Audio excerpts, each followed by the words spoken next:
So here they talk about how Lively's suit had these sexual harassment allegations in them, pointed out a few of them, without mentioning that the judge dismissed those sexual harassment claims on the law. Welcome to the chaotic, legally complex, and highly controversial world of Lively versus Wayfarer. In a recent video breakdown by legal commentator Little Girl Attorney, a microscopic lens was put over the New York Times' latest coverage of this lawsuit. And let's just say, the gap between what actually happened in the courtroom and what is being printed on the front page is wide enough to drive a semi-truck through. If you've ever suspected that mainstream media reports might be giving you a heavily curated version of reality, buckle up. We are diving deep into the legal weeds to uncover what's really going on behind the scenes of this massive case. Let's start with where the case stands right now. If you open up the latest New York Times article on the matter, you'll be told that the primary battleground left in the Lively versus Wayfarer saga revolves around a fee motion. The paper reports that the only payout the plaintiff, Lively, is likely to receive at this stage is under this specific legal motion. To the average reader, this sounds like standard procedural law. The article goes to great lengths to highlight the prominent legal organizations that backed the original legislation Lively is now invoking.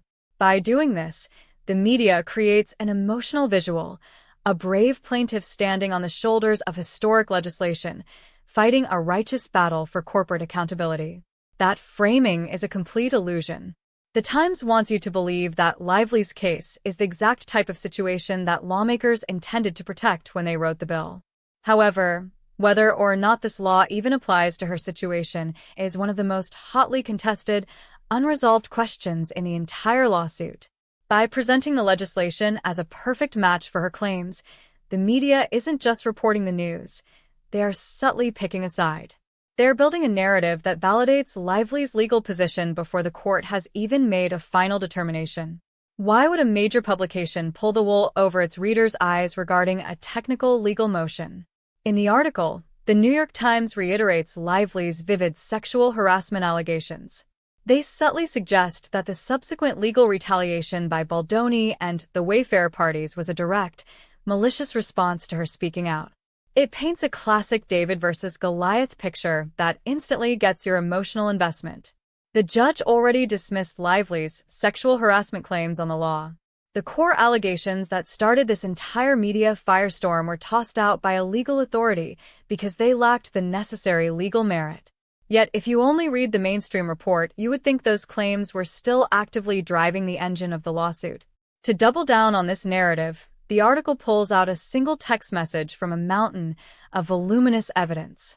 The text quotes someone saying they know Lively's personality and that she genuinely believes she's right, and that all of this is unjust. Out of thousands of pages of court documents, transcripts, and digital evidence, this is the quote that gets highlighted. Why? Because it serves a specific narrative purpose.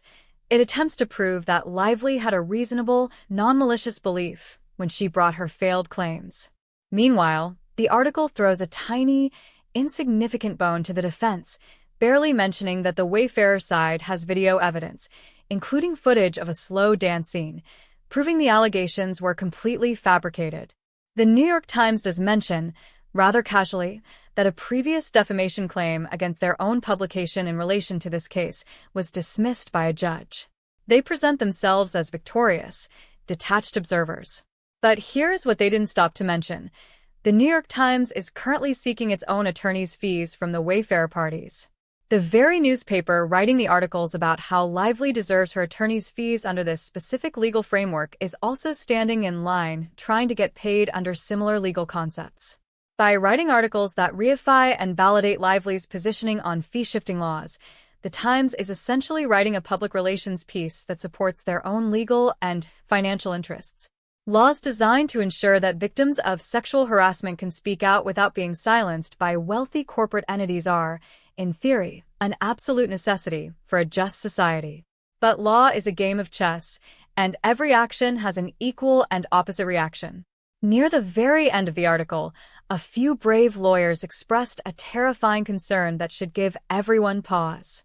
When you make fee shifting and treble damages incredibly easy to obtain for plaintiff even when their primary claims are legally dismissed, you create a massive chilling effect across the entire justice system.